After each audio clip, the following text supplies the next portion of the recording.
अस्सलाम वालेकुम जी। ब्लैकमेलिंग शुरू हो चुकी है और ब्लैकमेलिंग का एक ही तरीका होता है कि जब भी कोई अहम इशू हो तो कौम को लगा दिया जाए सदारती निज़ाम की तरफ।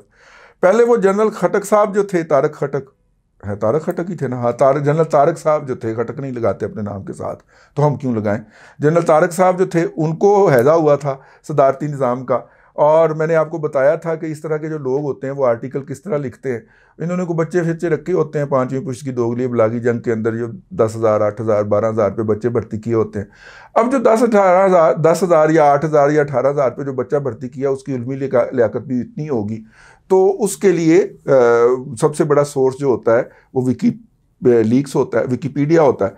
तो विकीपीडिया पे जाता है, कॉपी पेस्ट मारता है। तो जर्नैल साहब ने भी 18 सफ़े का मजमून लिखा, विकीपीडिया से कॉपी पेस्ट मार मार के मुख्तलिफ नज़रियात की जो डिटेल दी हुई थी उसको, और उसमें उन्होंने बताया कि सदारती निज़ाम जो है वो कितना अहम होता है। सदारती निज़ाम इस मुल्क के अंदर, इस मुल्क की आधी जो तारीख है उससे ज़्यादा रहा है। अयूब खान साहब सदर बने थे और उसके बाद ज़िया उल हक साहब सदर बने थे, उसके बाद मुशर्रफ साहब सदर बने थे। ठीक है, ये तीनों हजरात सदर रहे हैं और याया को भी उसमें डाल लें, और याया भी वज़ीर आज़म नहीं थे, सदर थे। इन चारों का दौर डाल लें तो ये तकरीबन कुछ 36 साल बन जाता है। और इस वक्त पाकिस्तान अपने वजूद के 74वें साल पे पहुंचा है, तो तकरीबन आधा ही हो गया ना। ठीक है, और अगर आप मौजूदा दौर को हाइब्रिड रजीम मारते हैं जैसा कि इसको लांच करने वालों ने कहा है, तो फिर इसको भी उसमें शामिल कर लीजिए, सदारती निज़ाम ही है फिर। तो अगर सदारती निज़ाम है, इसको भी शामिल कर लें तो फिर ज़्यादा अरसा तो इस मुल्क के अंदर सदारती निज़ाम रहा। ल चलें, इसमें डिक्लेयर नहीं किया हुआ, बाकी तीनों अदवार जो थे उसमें डिक्लेयर किया हुआ था। तो अगर आप इसको कर लें तो ये सदारती निज़ाम हुआ। तो इन सदारती निज़ामों के अंदर हम इस कौम का, इस मुल्क का, इसके जुग्राफिए का जो नुकसान हुआ था वो गिनवाना शुरू करें। 3 दरियाओं से शुरू हों हम, फिर भारत से जो हमारे बाकियात मिलने थे कि क़याम पाकिस्तान के बाद, वो माफ़ करने की बात करें। फिर ईरान को वो हिस्सा बख्शने की बात करें जिसके अंदर से इस वक्त ईरान का 87% नॉन ऑयल रेवेन्यू निकलता है। फिर हम अक्साई चीन की बात करें जो कि चीन को बख्श दिया गया। फिर हम अंगूर अड्डा की बात करें, फिर हम सियाचिन की बात करें, फिर हम जो है वो आखिर में कारगिल जो हुआ था उसकी बात करें। कुछ शर्म करें सर, कुछ हया करें। सदारती निज़ाम के अंदर ये सारा कुछ इस मुल्क के साथ हुआ। इस मुल्क का जुग्राफिया आधा रह गया, इस मुल्क की पॉपुलेशन आधी रह गई। आपको अभी भी शर्म नहीं आ रही? आपको अभी भी हया नहीं आ रही? आपको अभी भी कोई ग्रेस शो करना नहीं आ रहा? अभी भी आप सदारती निज़ाम का रोला डाले हुए हैं। और सदारती निज़ाम भी निज़ाम ही होता है, वहां पर भी लोग मुंतखब ही होते हैं। और आपको पता है कि सदर के खिलाफ अगर आप सदारती निज़ाम कॉपी पेस्ट मारना चाह रहे हैं, चलें पार्लिमानी निज़ाम आपने लिया पुराने हाकमों की तरफ से, ब्रिटिश की तरफ से। ठीक है, तो वो जो क्या कहते हैं कि वो मिनिस्टर हैं, वो मिनिस्टर वाला मिनिस्ट्रियल निज़ाम नहीं चल पाया, तो हम सदारती निज़ाम की तरफ चल रहे हैं। सदारती निज़ाम में भी ये सारा कुछ होता है। और जो गंद आपने 3-4 अदवार में इस मुल्क में फैलाया है वो सदारती निज़ाम में ही फैलाया।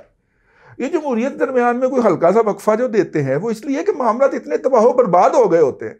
वो जितना जमहूरियत ने कोई कमाया होता है वो आप लूट मार के, खा के, पिन के, फुट के इस मुल्क से दफा हो गए होते हैं। तो उस वक्त फिर आप मौका देते हैं जब फंस गए होते हैं, जब जान यहां तक आ जाती है, तो फिर जाके कहीं आप जमहूरियत को मौका देते हैं ना। पहला मौका आपने दिया था जमहूरियत को जब ये मुल्क टूट गया था। ठीक है, उस वक्त जो थे, फिर मैं कहना नहीं चाह रहा यार, दिल नहीं करता, मतलब कि अब क्या करें, दुश्मन इस पे हंसते हैं, हमारे मुखालफिन हमारा मजाक उड़ाते हैं। उस वक्त जो हालत थी, कुछ खुदा का खौफ करें। पहला जमहूरियत को मौका मिला, 7 साल बाद ही उसकी गर्दन नाप ली। ठीक है, और उसके बाद फिर जनाब मौजा ही मौजा, फिर जमहूरियत को मौका दिया। ठीक है, और उसको भी नहीं चलने दिया, उसको भी साथ में क्या कि वजीर खारजा हमारा होगा, वजीर खजाना हमारा होगा, दादा। ठीक है, उसके बाद फिर तशरीफ ले आए, और उसके बाद फिर जमहूरियत को इसलिए मौका मिला कि इंटरनेशनली इतने छितर पड़ते थे कि शुमार नहीं किए जाते थे। ठीक है, इराक से लेके और सेरा लियोन तक कहाँ कहाँ आपने खिदमात सरंजाम नहीं दी, लेकिन चित्रौल आपकी बंद नहीं हो रही थी। ठीक है, हत्ता के जाके वाजपेयी को सलूट भी मारा, फिर भी चित्रौल बंद नहीं हुई थी। कबूलियत का कितना शौक होता है वहाँ पे, इस पर मैं एक अलग से व्लॉग कर रहा हूँ सर। अब तो बस कर दें यार, इसको रिपीट करना। ठीक है, इस मुल्क के साथ क्या जुल्म नहीं हुआ सदारती निज़ाम और सदारती अदवार के अंदर, जी आप फिर सदारती निज़ाम का रोला लेके बैठ गए। पाया ना कि आपका काम नहीं है।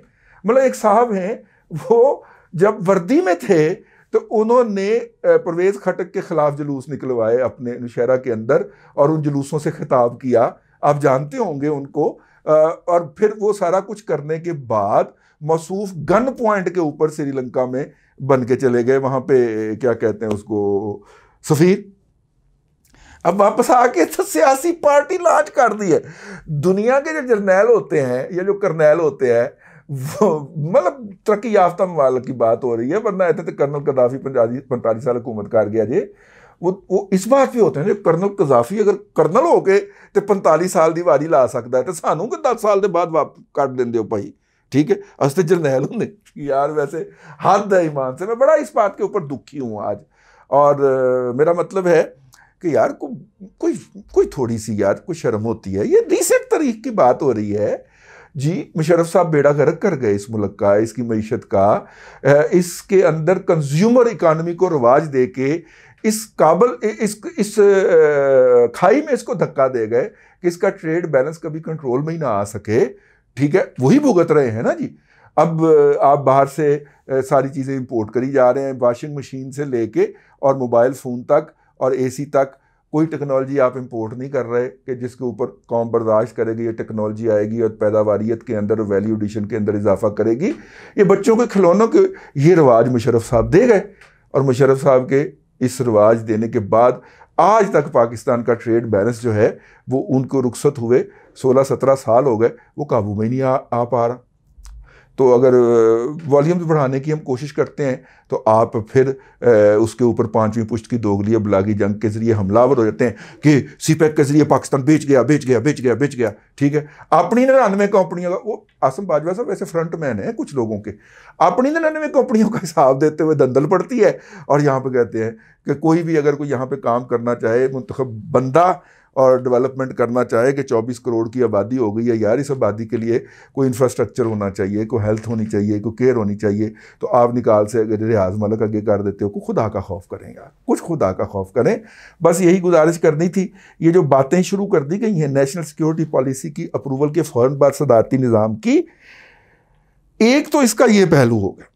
दूसरा पहलू ये है कि बुनियादी तौर पे ये पॉलिटिकल ब्लैकमेलिंग भी हो रही है। मौजूदा जो इस वक्त हैं, मौजूदा जो सियासी कुव्वतें हैं, उनके ख़िलाफ़ पॉलिटिकल ब्लैकमेलिंग भी हो रही है। और बहुत ज़्यादा एक्सीड कर गया है इमरान खान का टन्योर, क्योंकि 3.5 साल 3.25 साल से ज़्यादा की तो औकात नहीं देते ना हम इन मुंतखब लोगों को। दिमाग ख़राब हो जाएगा इनका। तो पाकिस्तान के अंदर 3.5 साल के बाद वैसे भी हर प्राइम मिनिस्टर को घर जाना होता है, मैक्सिमम यही टर्म रही है पाकिस्तान के अंदर वज़राए आज़म की।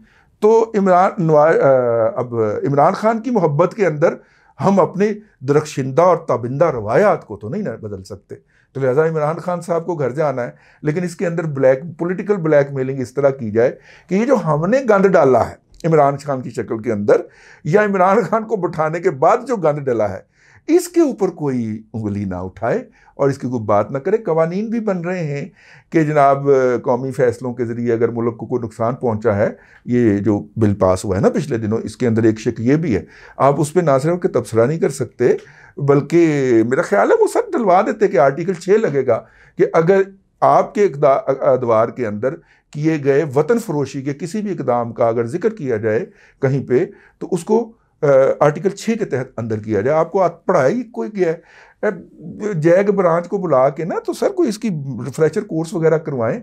इन्होंने कोई प्रेस रिलीज आती है 1857 तो लैके उस तो बाद इन्होंने कोई और प्रेस रिलीज पढ़ी ही नहीं, और वही कवानीन आते हैं। बस उस वक्त जो भी कंपनी बहादुर की हुकूमत के खिलाफ और मलका के खिलाफ कोई बात करता था, जो आर्टिकल उस पर लगते थे, आज हम जैसे गरीबों के ऊपर भी आप वही आर्टिकल लगा देते हैं।